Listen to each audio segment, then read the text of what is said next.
Hang all the mistletoe. I'm going to get to know you better. Good morning, church. All right, announcements. Christmas Eve cookies. We will be serving homemade cookies and apple cider after the 5 o'clock p.m. Definitely not the a.m. Christmas Eve service today. We invite you to bring your homemade goodies to share after the special service. The annual MLK Martin Luther King Breakfast, sponsored by the NAACP, will be offered on Monday, January 15th at 8 a.m. in the Las Cruces Convention Center. The keynote speaker will be New Mexico Attorney General Raul Torres. Cost is $50. Reserve your place at a Unitarian Universalist Church of Las Cruces table by contacting Jan Thompson, she of the sparkly yay, okay? Checks should be made payable to the Doña Ana County NAACP. Initializations are acceptable if you don't have that much room on the check line. There will also be the annual Martin Luther King March and Rally on Sunday, January 14th at 2 p.m. Meet at the Plaza de las Cruces, 200 North Main Street, wear a Unitarian Universalist Church of Las Cruces shirt, and we'll try to meet up to walk together.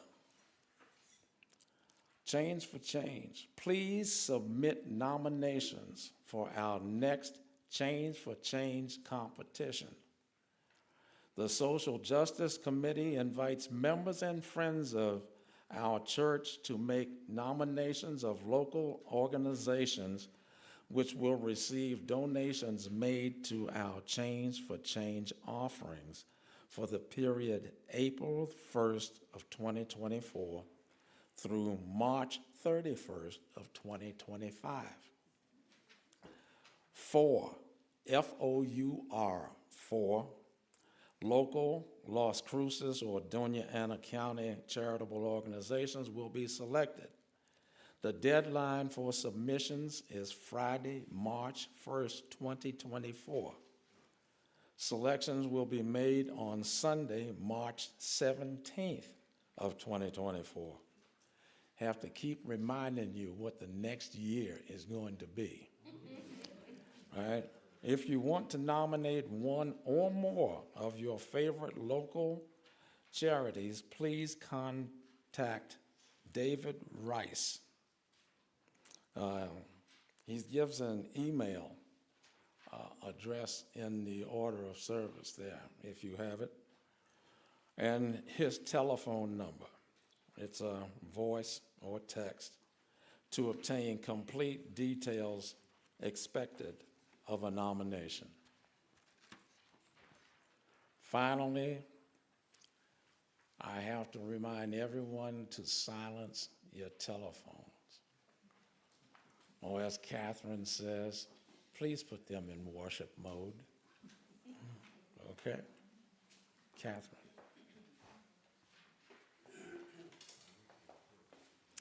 Thank you, Haney.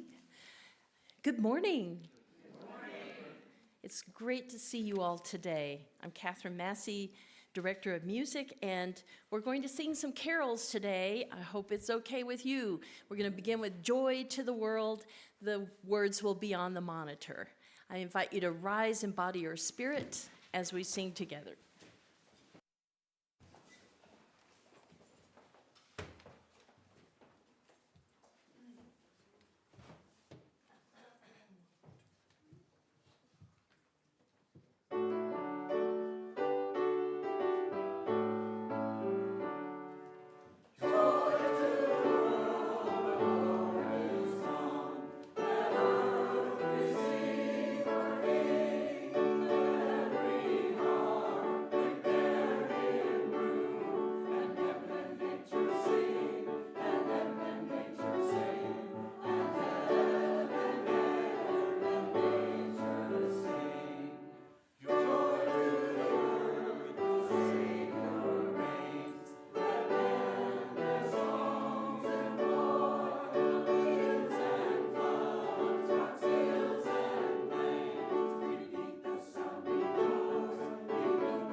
right, good morning, church, and let me be the first to welcome you to the home of the Unitarian Universalist Church of Las Cruces.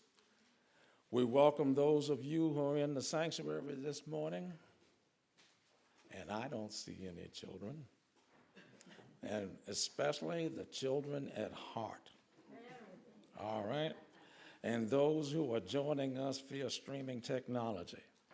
I'm Haney, Pearson, your service associate. Our minister is the Reverend Rod Thompson. Our director of music is Catherine Massey, joined by the Unitarian Universalist Church Choir. Hey. Our director of religious education is Kelly Ingram. Assisting us today are Elwin Nunn on camera, Claire Neal Wallace on audio, and Mike Yasko on YouTube. Our greeters today are Diane Lee, Cynthia Backman, and Katie Fitzgerald. Hospitality is offered today by the Richens Covenant Group. I don't know how many of you notice our chalice table week in and week out, but it doesn't keep changing to reflect service titles by chance. Jillian Ling and Diane Lee, who is doing double duty today, are the artists who keep this beautiful part of our worship experience. Hi.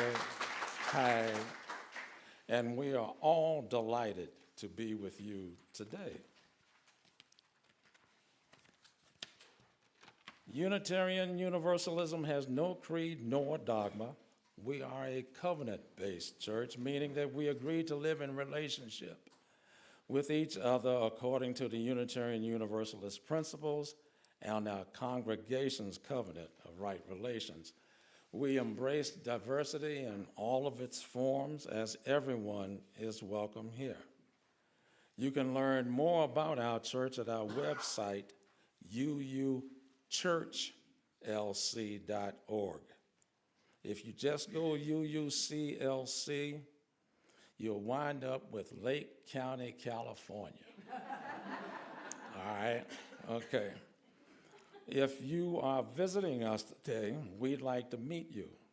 If you're in the sanctuary, please rise in body or spirit and introduce yourself by telling us your name and where you're from, but please wait until we bring the microphone to you so that all might hear. Do we have any brave visitors today?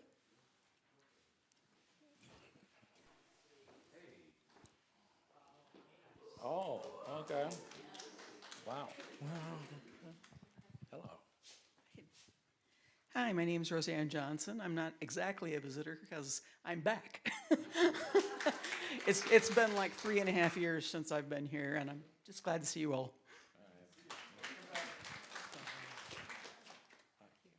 Excuse me. My name is Annie Crandall. I've been in Las Cruces for 2.5 years. I came here a couple of times when I first moved in, and then everything happened, and I'm back today, and I'm thankful to my friend who mentioned it and put the thought in my head, and here I am. I'm very glad to be here. Thank you. Excuse me. Thank you. My name's Ann Tatum, and my husband is. Chuck Tatum. And we're here from Mountain Vista UU in Tucson, Arizona. And we've been members there since 1989, first year of its existence. But before that, I was a member here for 10 years. And we moved, and that's why we're not here. And I think it's been 20 years since we've been able to visit, but we do have family here now and great grandkids, so we're here to celebrate with them.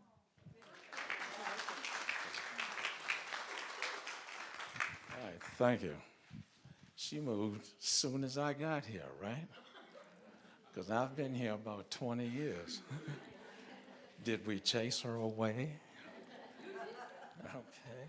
Your fault. My fault. All right.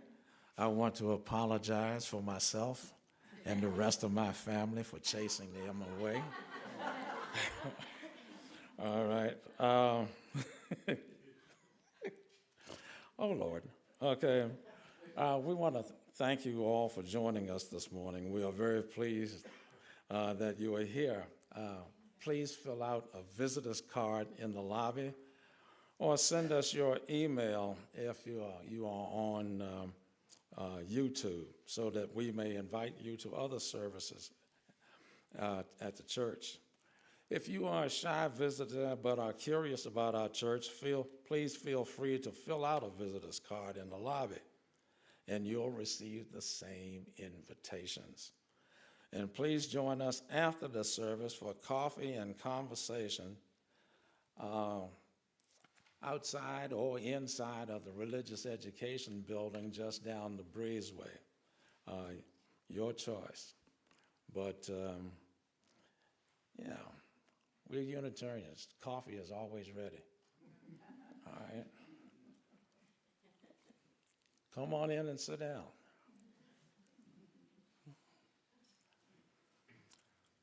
These opening words are from an opinion piece for the Ethics Center by Dr. Tim Dean. They appeared November the 29th of 2022. Religious holidays like Christmas are not just for believers. They involve rituals and customs that can help reinforce social bonds and bring people together, no matter what their beliefs. What is Christmas all about?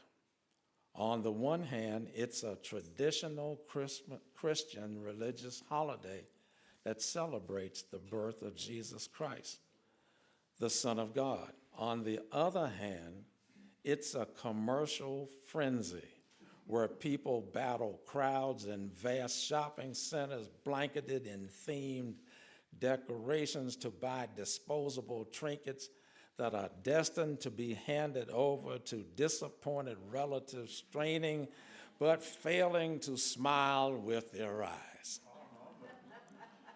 Either way, if one is not overly devout or materialistic, Christmas might seem like something worth giving a miss. And if you've lost your religion entirely, it might seem appropriate to dispense with Christmas traditions. The same applies for major holidays celebrated by other religions. If you do abandon Christmas or Hanukkah, Diwali, Ramadan, etc., you'll be missing out on an opportunity to participate in a ritualistic practice that is about more than the scriptures suggest, and certainly more than the themed commercial advertising represents. This is because religious holidays like Christmas are not what they seem. They are not fundamentally about spirituality as they purport to be. They are certainly not about boosting economic activity, even if that's what they have become. Rather, they're about bringing people together to create shared meaning. Anyone can benefit from this effect if they participate in the rituals and traditions of a religious holiday, including people of that religion who are no longer believers, as well as those outside of the culture who are welcomed in. Today's chalice lighting is by the Reverend Andy Pakula. Here, we display no cross, no star, no crescent, at least not on our chalice table. But if you look around, we have them all. No saints suffering for their principles. No images of Shiva, Brahma, or Vishnu, avatars of the Sacred One. It is not narrowness that keeps these symbols from our view, but a broadness that invites all. And so we light our chalice, sign of this inclusive faith, one small flame of welcome to illuminate all that is sacred and guide our way on. Would you please rise in body or spirit to join me in the saying of our church's affirmation of covenant and in singing the doxologies in English and in Spanish? Love is the doctrine of this church. Quest for truth is our sacrament, and service is our prayer. To dwell together in peace, to seek knowledge and freedom, to serve others in community, to the end that all souls shall grow into harmony with creation. Thus do we covenant with one another.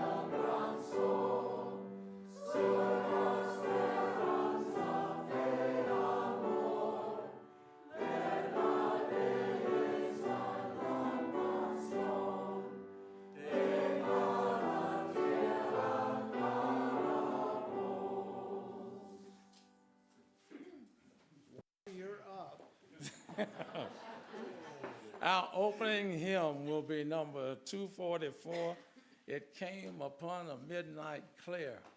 The words will be on the monitors.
Two of the ways we express our care for one another are through the sharing of joys and sorrows and our candle lighting experiences.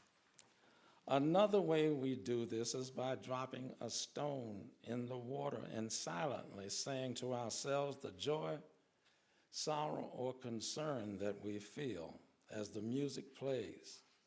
Please come up and drop a stone. There's stones in the little cups. All right. Thank you very much. Yeah.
This morning's meditation comes from the Reverend Joan Javier Duval, minister, Unitarian Church of Montpelier, Vermont. Spirit of life, mother of all, mystery beyond our understanding. Here we are living, breathing creatures with minds that wonder and hearts that feel awe. We face questions that we know can't be answered and tragedies that we know can't be explained. May we find patience in all that is unanswered and peace in all that will never be explained. Here we are living, breathing creatures with open minds and tender hearts. May we hold ourselves with gentleness with all that brings us worry and all that makes our hearts break. May the living, breathing creatures that we are feel the breath of life moving in us and through all things, bringing us into greater union with the mysterious universe of which we are a part. Blessed be. Amen.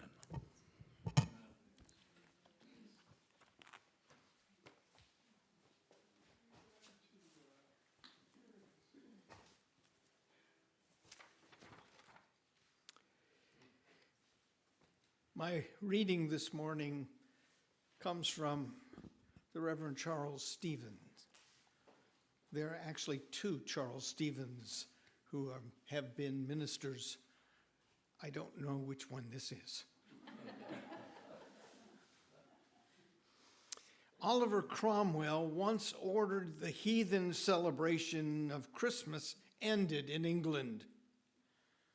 The New England Puritans, our religious forebears, objected to the celebration as well, and in 1659 passed a law setting a fine on any, quote, found observing any such day as Christmas, whether by forbearing labor, feasting, or in any other way. But Christmas survived. All sorts of ways of subduing it. Cromwell and the New England Puritans were right, of course, about the heathen pre-Christian origins of Christmas, but they were wrong in trying to disavow it because of those origins. Its beginnings made it much more universal, and those of us who have the touch of the heathen upon us can find good meaning in this season. Scrooge, after all, was converted and promised, "I will honor Christmas in my heart and try to keep it all the year." So can we, whatever our theological beliefs, for Christmas is so much more than theology, so much more than the Bethlehem legends. It is as ancient as the awareness of the winter solstice and as contemporary as the inner need each of us has to hope and dedicate ourselves to peace upon the earth and within the hearts of men and women everywhere. It is as new as the birth of our children and the birth of wonder and the birth of new ideas and new love.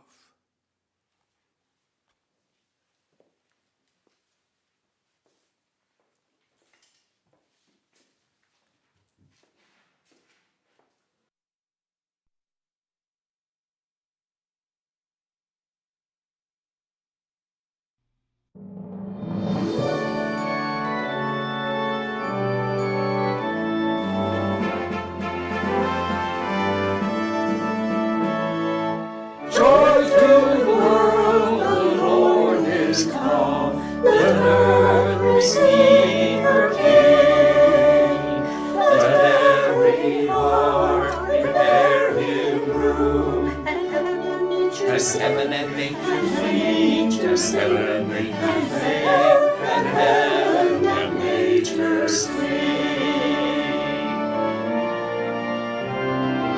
Hark the herald angels sing, glory to the newborn King. Peace on earth and mercy mild, God and sinners reconciled. Joyful all you nations rise, join the triumph of the skies. With angelic host proclaim, Christ is born in Bethlehem. Hark the herald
Why do I celebrate Christmas?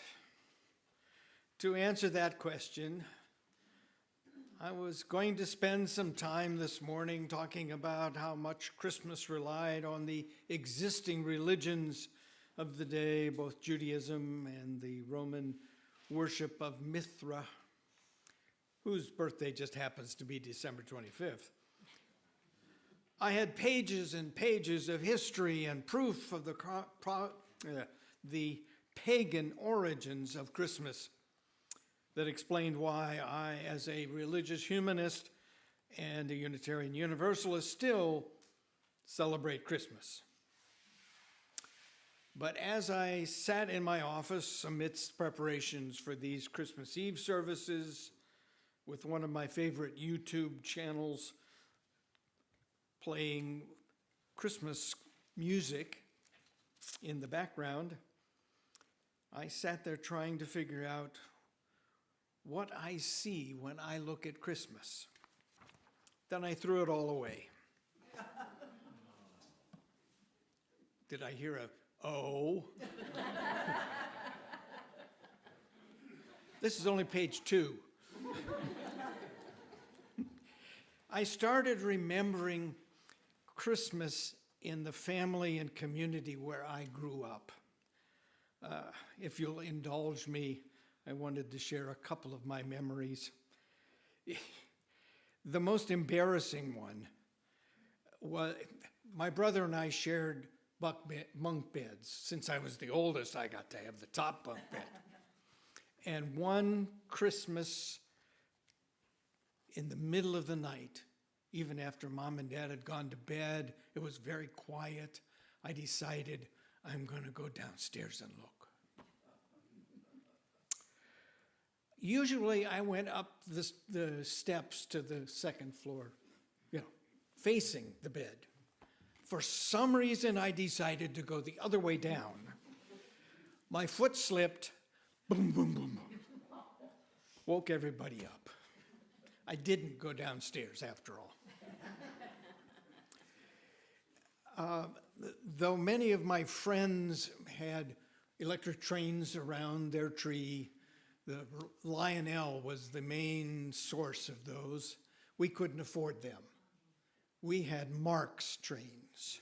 Marx makes toy trains, but they look just like the Lionel. We, over the years, kept adding to it, so we had all kinds of things. Anyway, but every year under the tree, there was a small box with the same thing in it every year, a plastic, I think it was probably plastic, it might have been wooden shoe with a gift certificate around it from Tom McCann's. Every year at Christmas, we got a new pair of shoes, which we didn't actually get until Easter.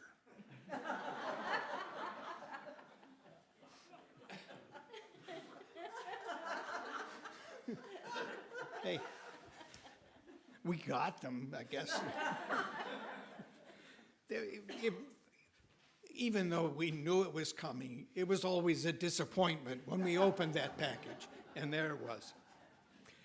Because the other thing that happened in our families, both my paternal and maternal grandparents, which is we did one at noon and one in the evening, every Sunday, but also on holidays.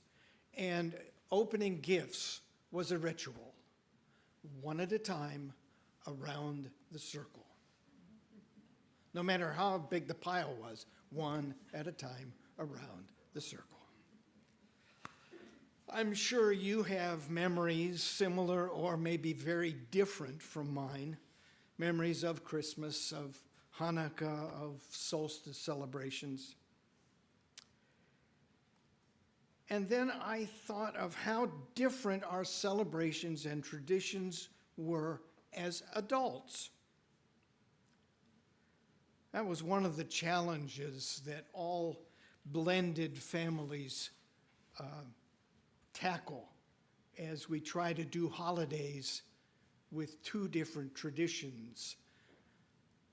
The most striking one for us was my family did the circles, Mary's family did the scramble system. Whoever could get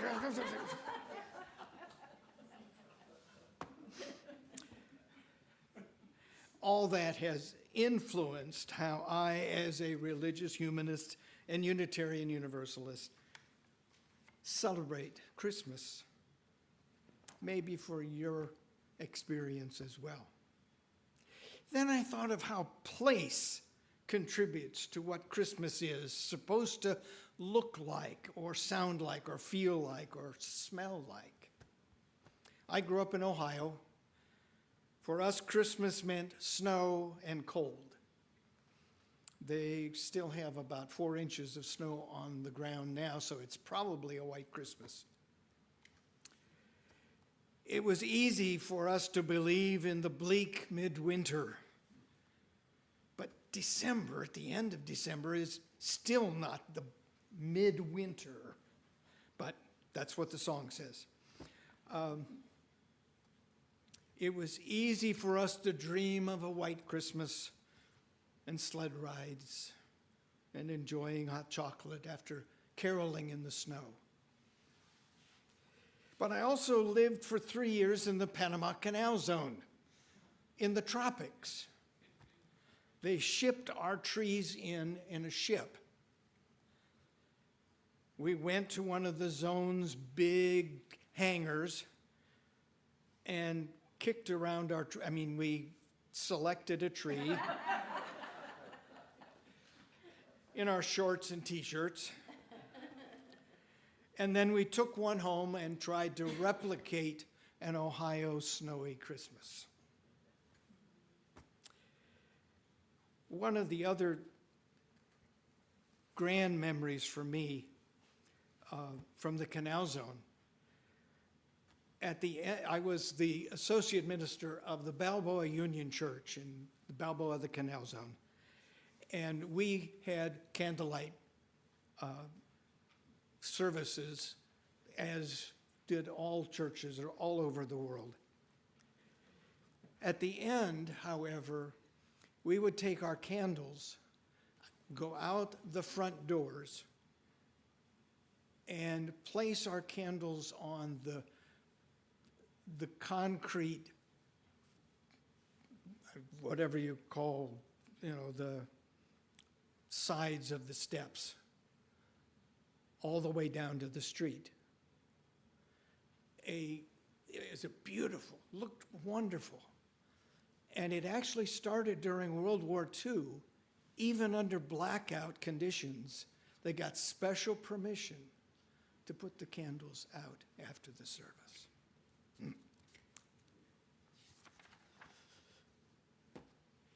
The same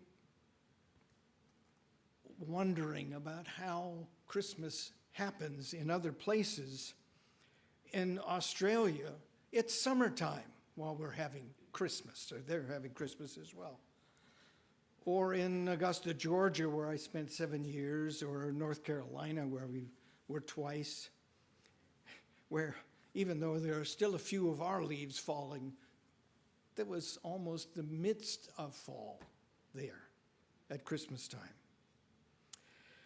And now I'm back in the desert,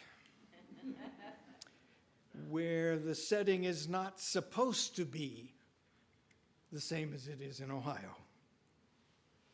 Anyway, I think you get the point. Place contributes a lot to what Christmas is supposed to look, sound, feel, smell like. Then I thought about all of the recent revived hoopla about wishing people happy holidays instead of Merry Christmas. It keeps coming and going. They want to put Christ back into Christmas, which we were trying to do back when I was in high school. And it's true, today's Christmas does seem like the reason for the season is not about Jesus, but about sales.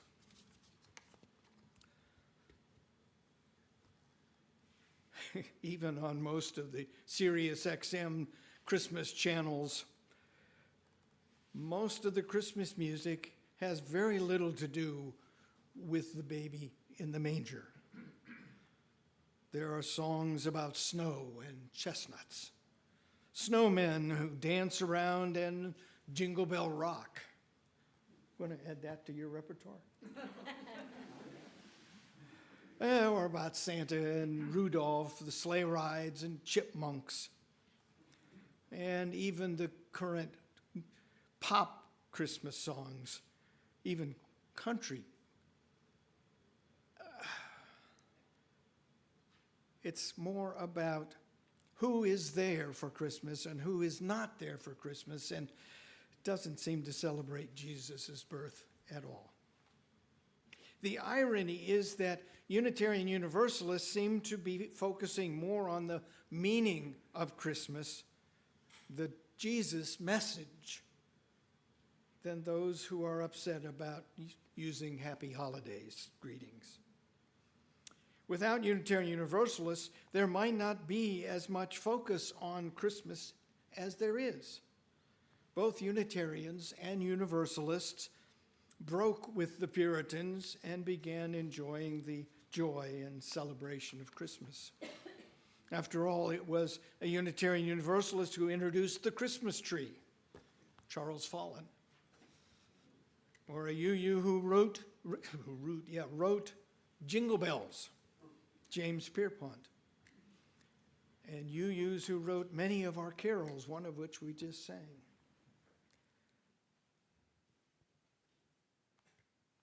That's when I remembered my favorite explanation of why I, as a religious humanist, celebrate Christmas. It's from one of my departed colleagues, the Reverend Donald Jacobson. And I quote, "As a religious humanist who no longer believes in the virgin birth, I have given many reasons why I still celebrate Christmas. I have pointed to the fact that this is the time of the winter solstice, that it has been a time of celebrating the return of light since prehistoric times. I have highlighted the customs of other cultures and other religions at this time of the year. And I've even said that it just happens to be a good time of the year to celebrate the birth of children or the lives of great people, or to intensify our constant campaign for peace on earth. But there's no getting around it. In our culture, Christmas is celebrating the birth of Jesus. And I am strongly attached emotionally to a host of things connected with Christmas in which I no longer believe. I no longer believe in the words of most Christmas carols, cantatas, or oratorios. And I don't really like the theology that goes with it. But not only do I like to hear them, I love to sing them. Christmas puts me once again in direct contact with the ideal Jesus of my childhood faith. A Jesus who is perfect love and compassion. A Jesus who truly loved his enemies and gave his life in serving the poor and the unfortunate. A Jesus who loved children and approached the world with a childlike faith in what people could become. And that God, the creator of the universe, had come to earth, and that he loved each human being with an infinite love and saw the wonder of our true potential in a way no one else ever had. There is magic, he writes. There is power in this ideal of what it commands me to do and become. The sacred power of this portion of the Christmas myth is what I bow before at this season of the year. Like Don Jacobson, I am a religious humanist. I don't believe in the traditional stuff about Christmas. And like him, I also like Christmas and all the trappings and find any excuse to sing the carols. You'll notice I step back from the microphone when I do that. That's for your sake. Also, like Don, I realize that Jesus is the reason there is a Christmas, though not the only reason for winter holiday celebrations. This is when even we humanists can celebrate Jesus' life without fear of being called a Christian. Now, for those of you who are Unitarian Universalist Christians, please don't be offended. You're way ahead of us humanists. And before I can really talk about Christmas in this congregation, I have to remind myself and acknowledge to you that I know we're not all in the same place when it comes to Christmas. Some of us revel in it, embrace all the traditions. Others tolerate it, translating it as they go. And others might not be here if they forgot that this was Christmas Eve. I believe there can be something for all of us in Christmas, regardless of our take on the holiday. As with any story, we need to find what truth and meaning there is for each of us. Just as we would the legend of Hanukkah or the myth of Mithra and any of the other stories we read. We need to find the truth in it for ourselves. There is, in my mind, so much in this story that millions have found meaningful for them.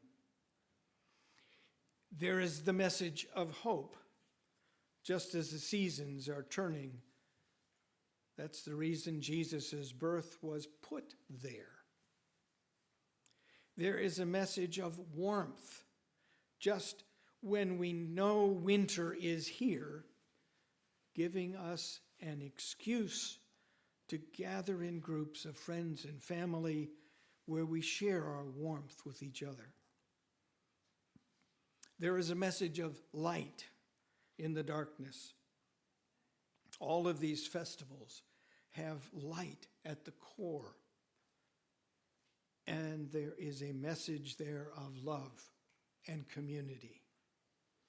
All of this can be found in that story of a baby born in a stable so long ago. Because the Christmas story is not just a story of birth of a child. There are several other great themes that are woven in and out of the tale. The Christmas story, for instance, is a story of sisterhood. Mary spent 3 months with Elizabeth, also miraculously pregnant. It is a story of intimacy, caring, sharing, teaching, and learning. So the Christmas story is a story of sisterhood. The Christmas story is also a story of concern for the poor. Mary and Joseph were not people of wealth.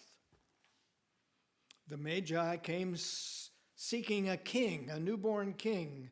Instead, they found a poor kid in a barn, which of course is why Jesus, or how Jesus, the story, puts him with other great religious leaders who were poor. This story is revolutionary then and now, reminding us of our need to continue to help the poor among us. So Christmas is a story of promise come to the poor. It is a story of wisdom of women. When the shepherds came to the stable to report the angelic prophecy that a deliverer had been born, all who heard it were astonished, except Mary. She knows. She kept all these things and pondered them in her heart. This is also revolutionary. The patriarch was in full bloom by then, so the Christmas story is a story of women's revelation. And it is a story of civil disobedience. You remember that Herod told the wise men to report back to him. Instead, they presented their gifts and departed to their own country another way,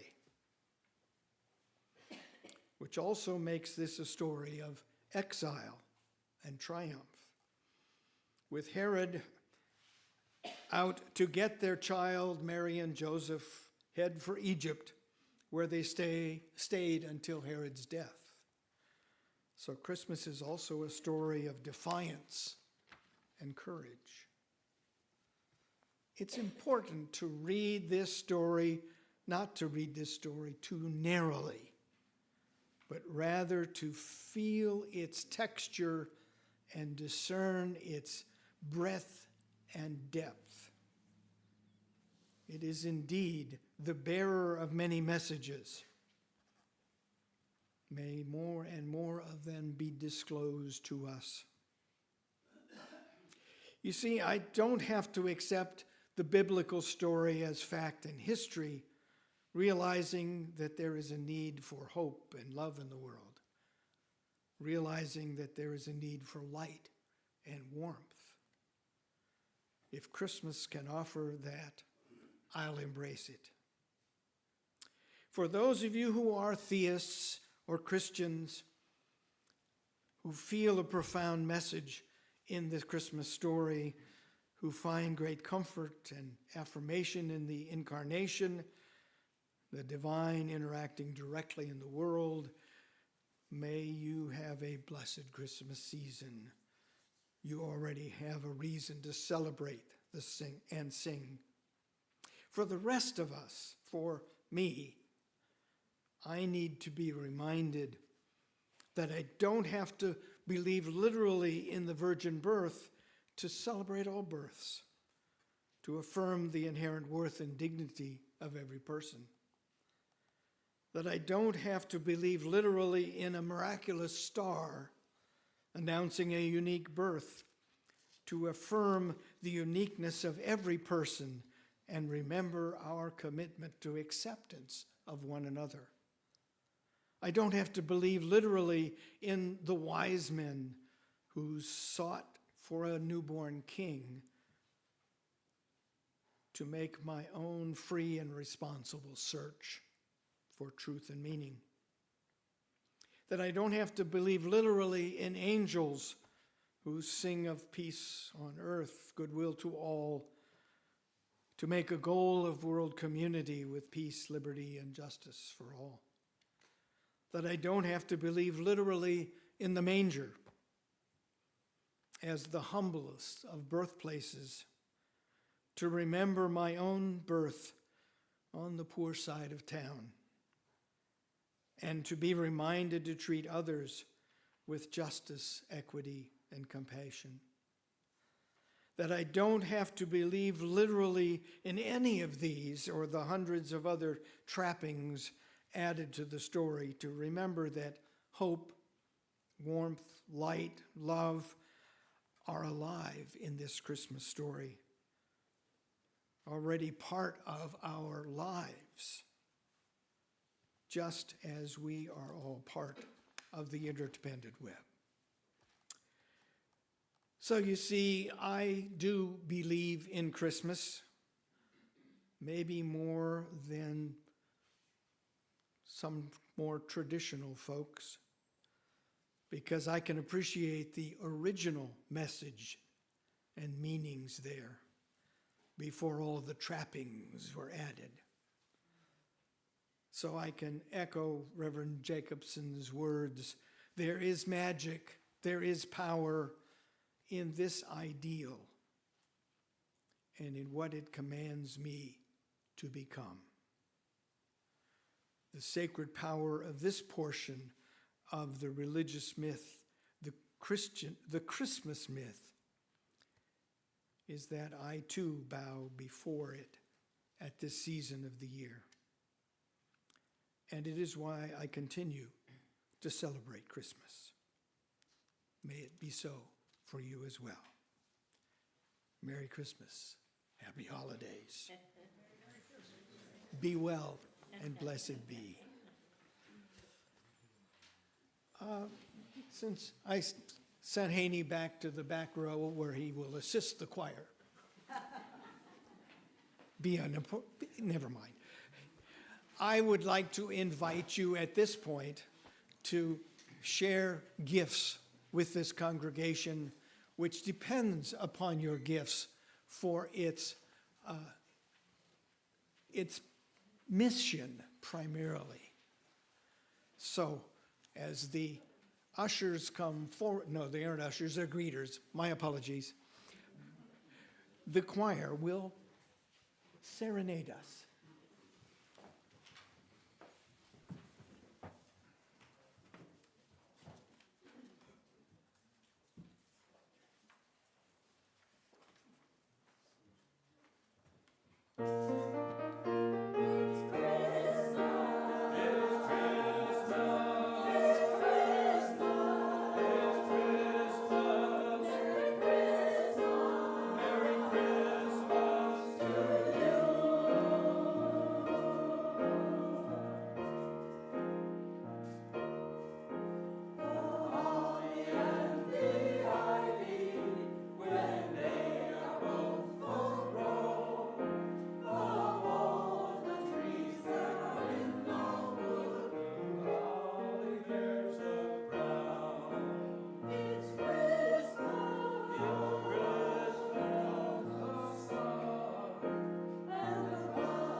For my closing words, I have turned to another of my colleagues, Ernest Summerfield, for a poem.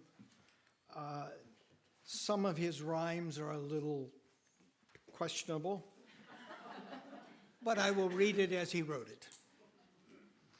I wish you pure air and clean skies for your loves, a flock of geese and a pair of doves.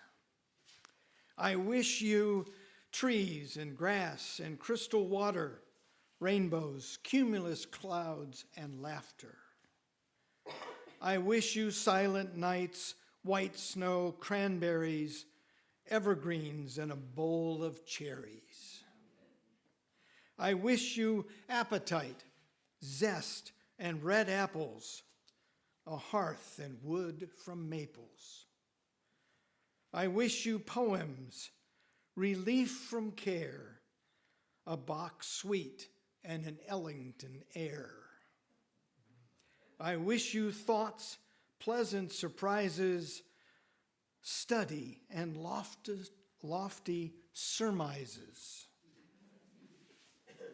I wish you places to go and not have to, places to stay because you want to.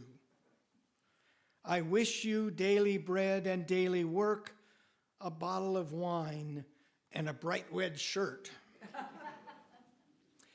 I wish you courage to be and a will to do what love and sense have urged you to.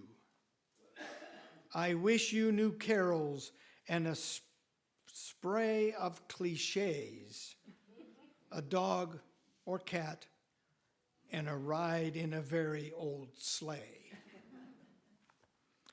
And thus may it be as now we part. A Merry Christmas to all, and I'll see you again tonight.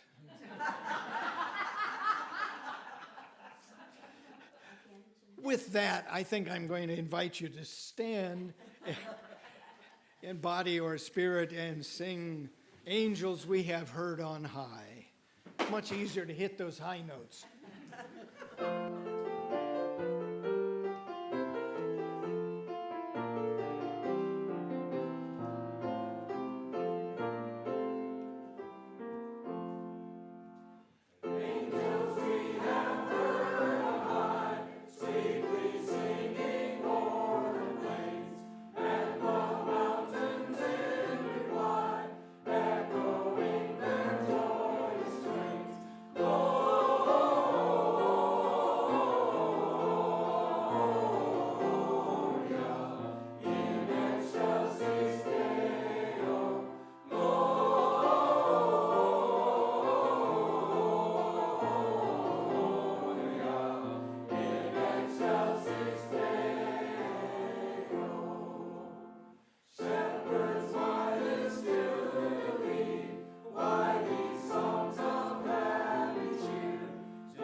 If you would like to be seated while we extinguish the flame, that is acceptable.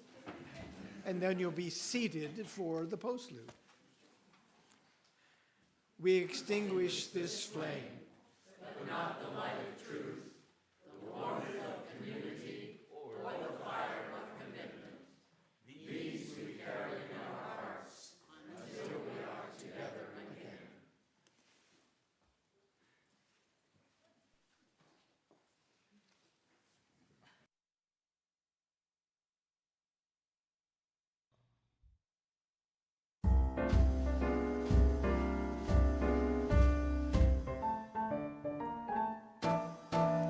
Oh, Christmas tree, oh, Christmas tree, how lovely are thy branches. Oh, Christmas tree, oh, Christmas tree, how lovely are thy branches.